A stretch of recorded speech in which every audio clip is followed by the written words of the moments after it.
Shimikud Kudishabrihu Ushihinte. Ilo Arlaya Jimiki Vivoki. Yidu Sham Sham Kozrael Kolam Amin. Peace be with you. This is the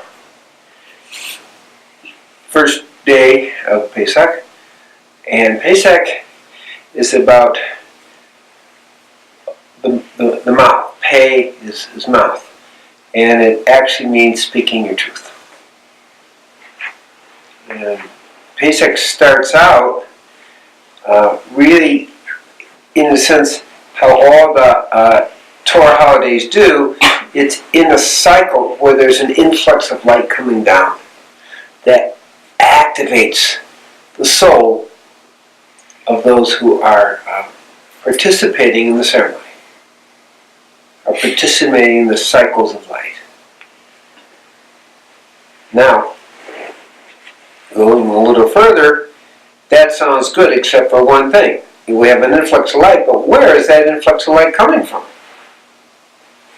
And that we have to go prior to creation, or Hagunus, the encircling light. And that takes us to the world that became. That may sound upside down, but what we're seeing is there was a historical event called Pesach where people left the slavery of Egypt. Okay? And you would think the energy would diminish over time. Well, that happened somewhere between 32 and 34,000 years ago. Okay, what happened? But that's not what's happening. What's happening is because it's encircling light, we are actually being activated by Olam Ale, which is the world that became. In other words, the light at the end of this cycle, the time of redemption. We call it we'll put it that way, the final times. And so that light from the final times is coming backwards into this time. Therefore, it's amplifying the light and the power of this cycle. And the Torah holidays, they're not a circle, that's shamanic. It's a spiral over time. And what's happening now is it's actually getting more intense rather than less intense, because the light of Organus is coming forward in the circle, or going backward in time into this time. So it's the world of became. Olam Aliyah. So that's pretty interesting when we see the big cycle. And so within that insight, we have a little bit of the story of what we call Exodus. And Moses comes to the Pharaoh, who he had to have known, and he says, let my people go, okay? And that's what God's telling me to tell you. And he says, well, who is this God? I don't know any personal God. We know about transcendental gods, but not personal gods. It's not in our book of gods. You're right, it's not in your book of gods. Second, to think that there's a God of the Hebrew people, I don't buy that either. And to think that there's a God that's greater than Pharaoh, I really don't buy that. So Pharaoh had to learn the hard way that he was completely wrong on all three levels. What we see, however, in the process, and it starts with the very first of the speakings, not commandments, speakings. There's a reason for that. Because there needs to be some free will in the thing. Commandments doesn't give free will. So in the first speakings, it says, I am the guy that took you out of Egypt.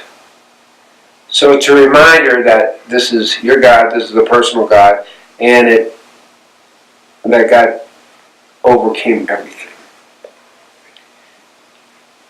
The second is the unconditional love that God showed to Israel.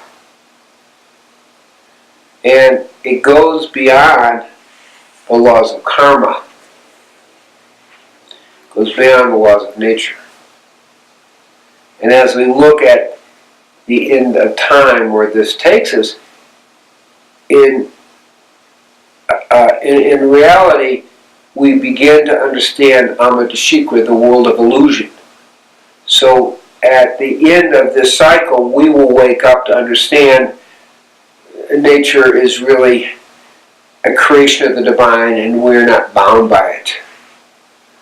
Let's say it this way, God is not bound by it. This is an important thing to understand. And so it brings in for the first time a clarity of the laws of grace, that grace trumps nature. And at the end of time, nature, the illusion of nature will dissolve and will be Ein Zolito. There's only God. And there's only the will of God unfolding. That's the deeper reality that Pesach begins to show up into our lives. It really becomes public. So that's very powerful. Now, that insight, we talk about Pesach Seder bringing order to chaos, but in that actuality, something different happened. We have an infusion of higher awareness. Okay, Gadlut Mohim, large awareness, rather than progressing from Katnut Mohim, which is consciousness, but immature consciousness. Boom, we're already in higher consciousness. So that was like, okay, we already broke the order. So we should be very careful about order as if it's how we perceive it. So God's order is, this is going to be a jump in consciousness. And if we kind of look at the progression of humanity, we have to see it's slavery, freedom, slavery, freedom, slavery, freedom. What am I saying? Is that you can't really understand freedom until you've been enslaved, one way or another. And every time you get to a certain level of freedom, then there's another level of subtle enslavement, and then from that, we can move to another level of freedom. So what we're seeing here is a cycle.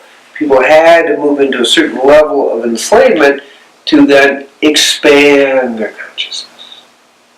So that's another important principle that's coming here. So we have a personal God, the one that takes us out of Egypt. We have a God that unconditionally loves us, and in that process, the power of grace is shown to us that trumps the power of nature. And then the order is primary about the expansion of consciousness. And we have a God that is there to support us in the evolution and expansion of human consciousness. And to light a fire under us to expand our souls and reconnect us to our souls. So part of slavery is when we become disconnected from our soul. What happened here? And we can look today, because this is not some event that just happened 3,200 or 3,400 years ago.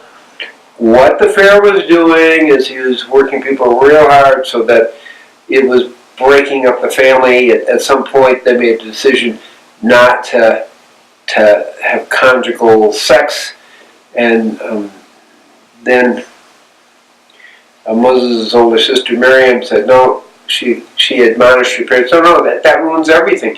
You have to keep connecting in that way.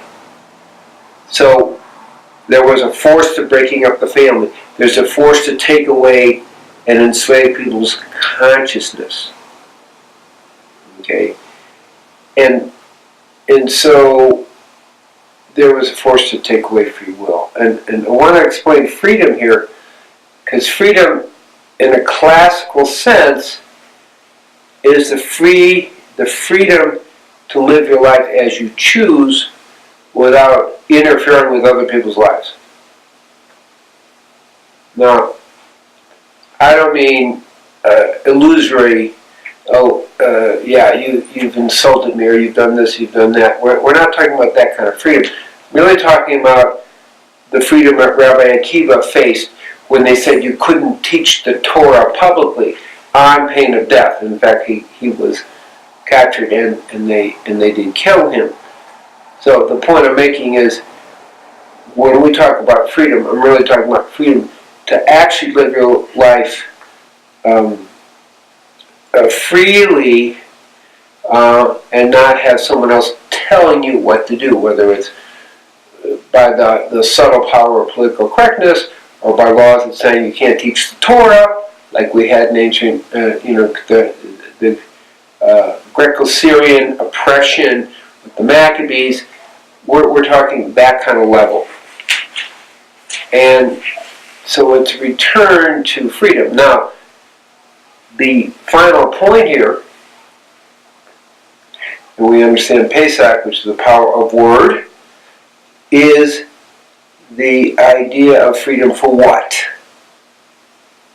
Freedom just to do your own thing, or freedom to really uplift the world?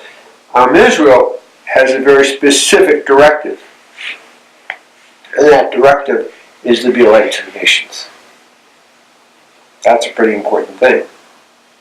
So, in essence, Pesach is a spiritual revolutionary event that's constantly going on. It's extremely relevant in our world today. This freedom, back to the initial statement I made, the freedom to speak the truth. As a line, I'm going to say the cosmic truth, not the relative truth. Okay, it's very important, because relative truth you can make up and change each week. You can choose to be insulted about this week and that next week. I am talking about the cosmic perennial truth. And that's why also when we talk about freedom, we're not talking about commandments, we're talking about speakings, which is really the correct translation of the quote 10 Commandments. These are guidelines of how to be aligned cosmically. It's a freedom to follow the great Torah teachings. It's a freedom to be a light to the nation.